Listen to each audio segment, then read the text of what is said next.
When silence replaced the air raid sirens, German civilians faced an unimaginable truth.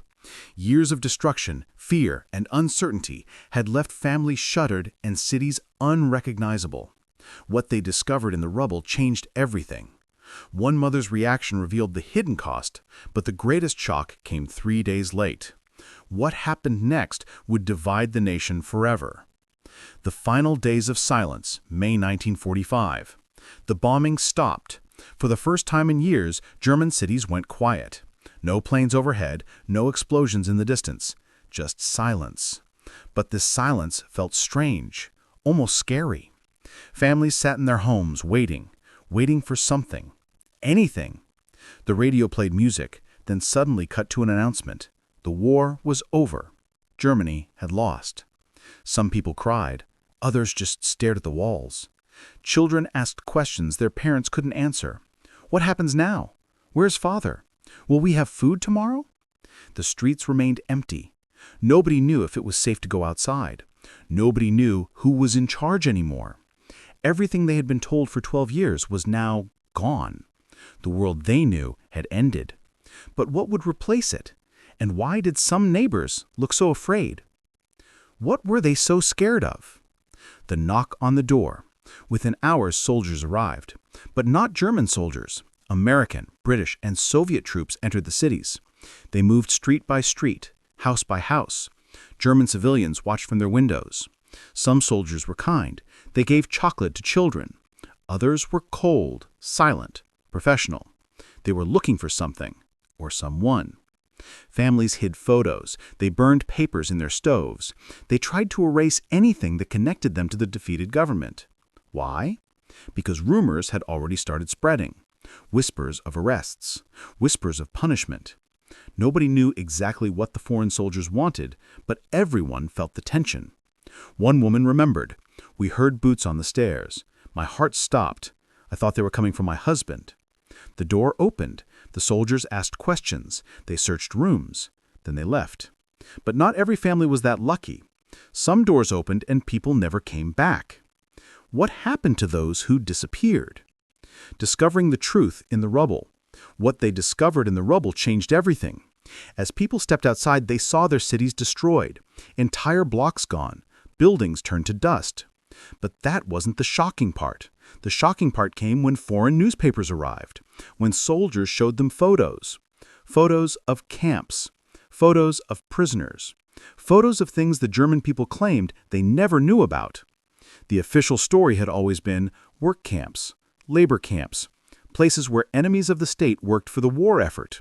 But these photos showed something else, something far worse: starvation, suffering, mass graves.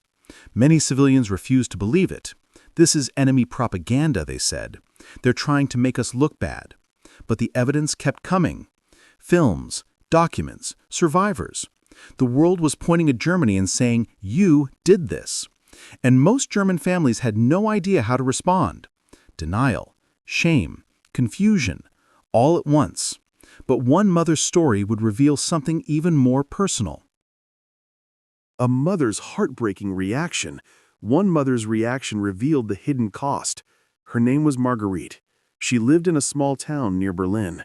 When the war ended, she waited for her son to come home. He had been sent to the front 2 years earlier. He was only 17. Every day she checked the roads.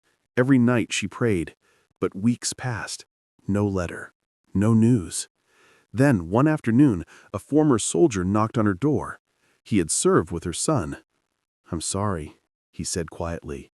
"He didn't make it. He fell in the final days." Marguerite didn't cry. She didn't scream. She just nodded. Then she said something that would haunt that soldier forever. "He died for nothing." That single sentence captured what millions of German mothers felt. Their sons, brothers, husbands, lost. And for what? A lost cause? A defeated nation? A leader who had abandoned them? But the real shock was still 3 days away. The radio broadcast that changed everything. The greatest shock came 3 days later. On May 8, 1945, German radio made an announcement. But this wasn't just any announcement. This was the voice of the new German leadership, speaking under Allied control.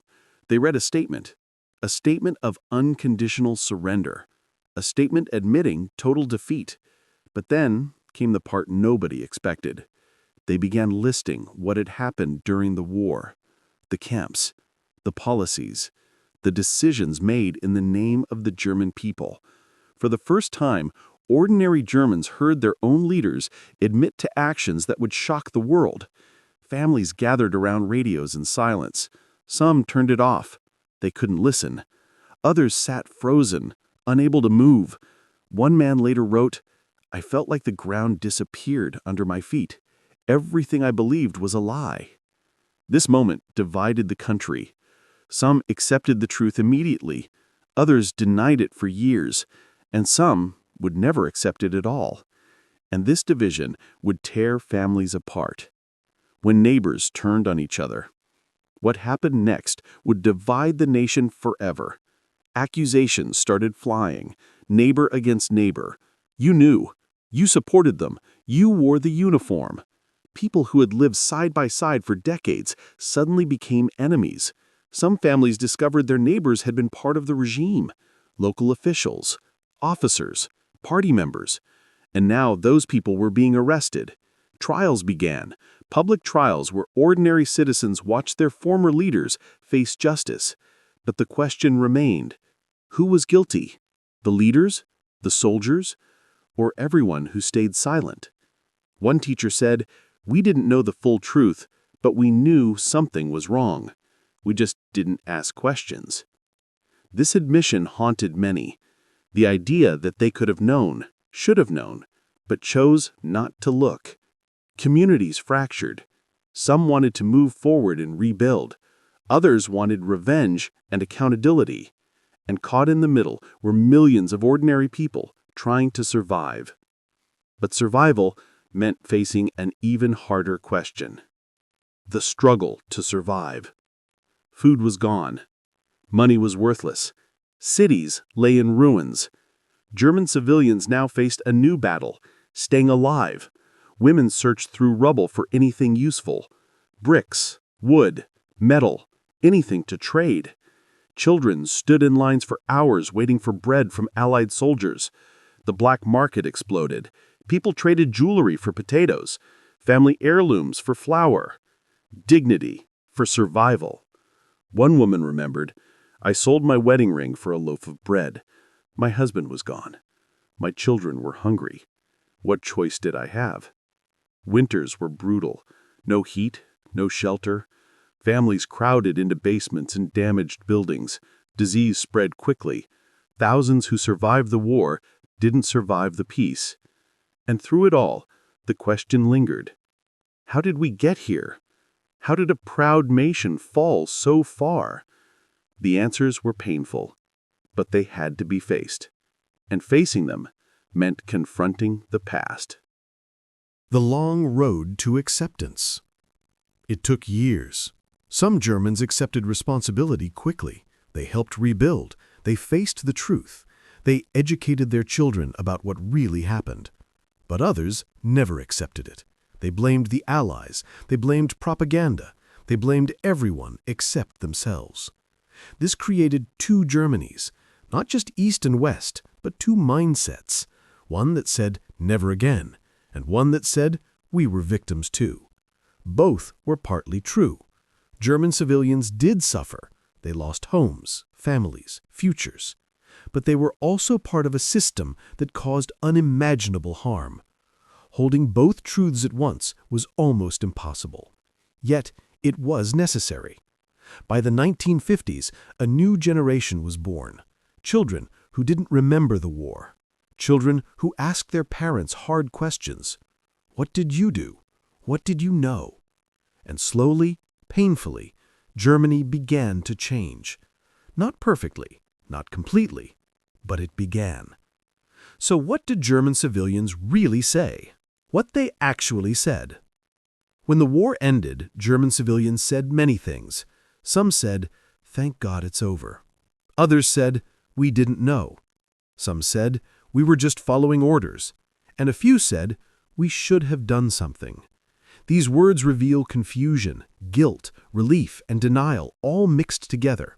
One elderly woman, interviewed decades later, said, "We wanted to believe our leaders. We wanted to believe we were the good side."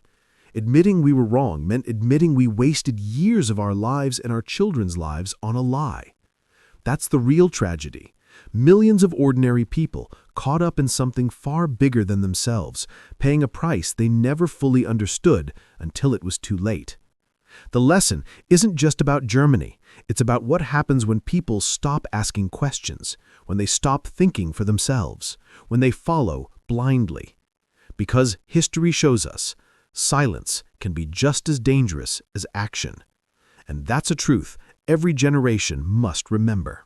The German civilians' reaction to the end of World War II remains one of history's most complex moments.